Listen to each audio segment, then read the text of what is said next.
Hey everyone, welcome back to AITA 51. How's your day going? Today's story is one of those situations that stirs up some seriously complicated feelings about family, boundaries, and what we owe to people we barely know, especially when kids are involved. It comes from Reddit user OakJewelXXXXXX2, who posted this about 2 weeks ago. It's already pulled in over 12,000 upvotes and 1,100 comments. So you know it struck a nerve.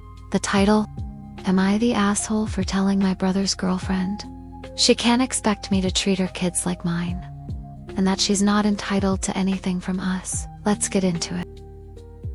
I, 32, have 2 sons with my husband, a 10 months and a 3 years old. I obviously love my kids, but I don't really like other kids, especially kids I don't know well.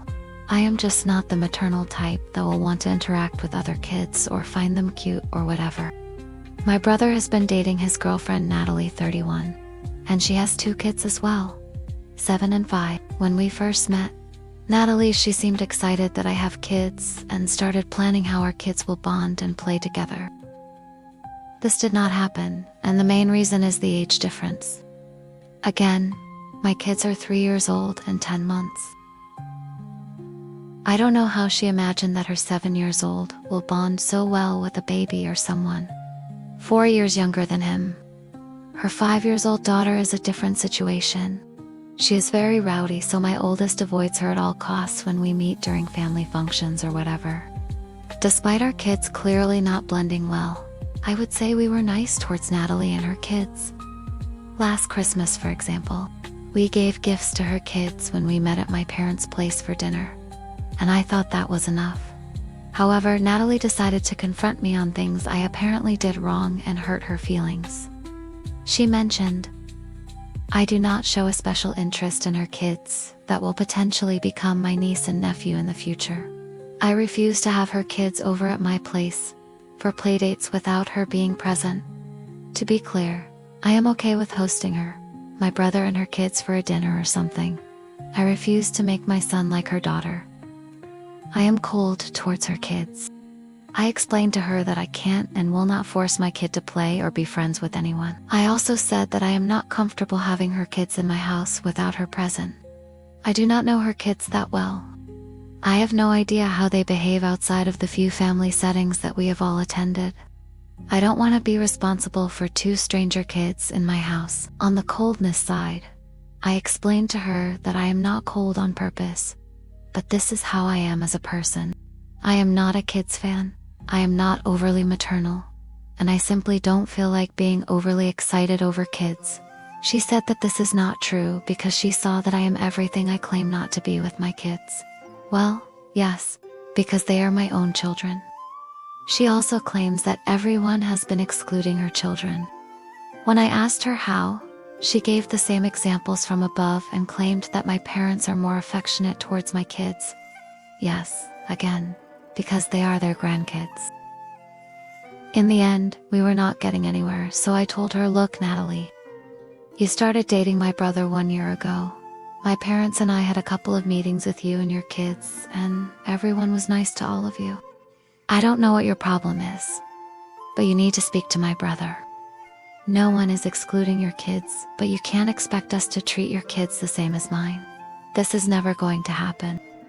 My kids are my kids. They don't owe anything to yours, and you are not entitled to anything from us. Please solve this issues with my brother." My brother apologized for her and mentioned to me she sounds like a mad woman, focused on the absurd differences she sees when it comes to our kids. He agrees our parents are not doing anything wrong and that I am not doing anything wrong. He knows me and he is aware I am not doing anything on purpose. He said that Natalie has been crying after our discussion, and while he agrees with me, he asked me if I can try being more empathetic towards her feelings. I told him that I am polite to her, but she seems manipulative. And if she doesn't want to hear the truth, she should not start this kind of discussions with me. My brother is lost. He does not know how to manage this madness, and I am honestly confused.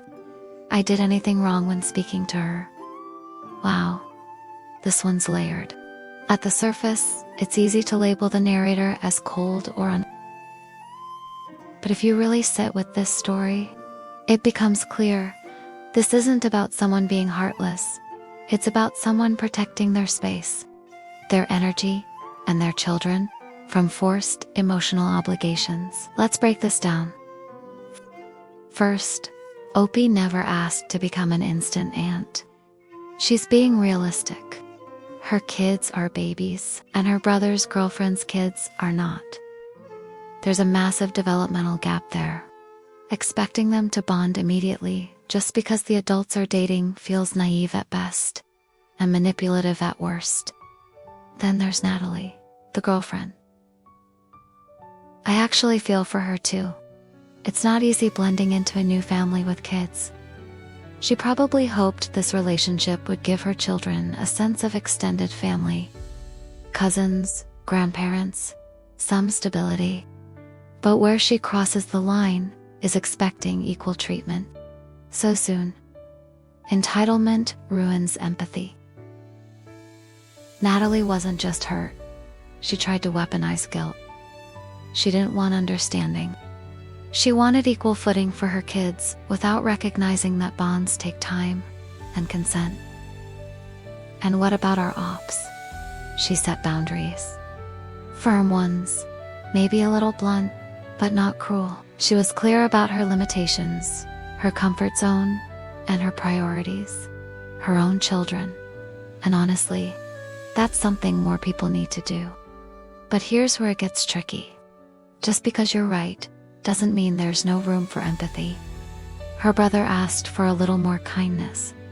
Not fake love, not forced playdates, just warmth. And I think that is the key lesson here. You can hold your boundaries and still be kind. You don't have to be a second mom to someone else's kids, but a smile, some patience, a kind tone, that's free. And sometimes it's all people really need.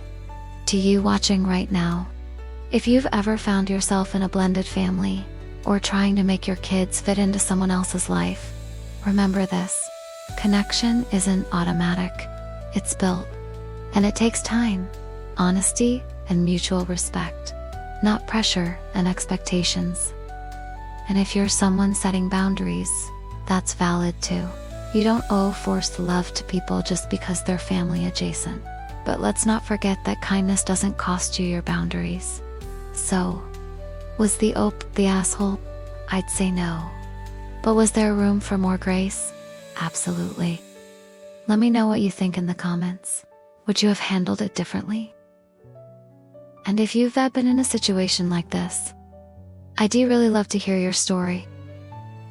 Thanks so much for sticking around till the end. I really appreciate you being here. If you enjoyed the story or found the commentary helpful, feel free to give this video a like. It really helps more people find these kinds of conversations. And if you want more AITA stories like this one, don't forget to subscribe and turn on the bell so you won't miss the next upload. Lastly, take care of yourself, be kind to others, and I'll see you in the next one. Bye-bye.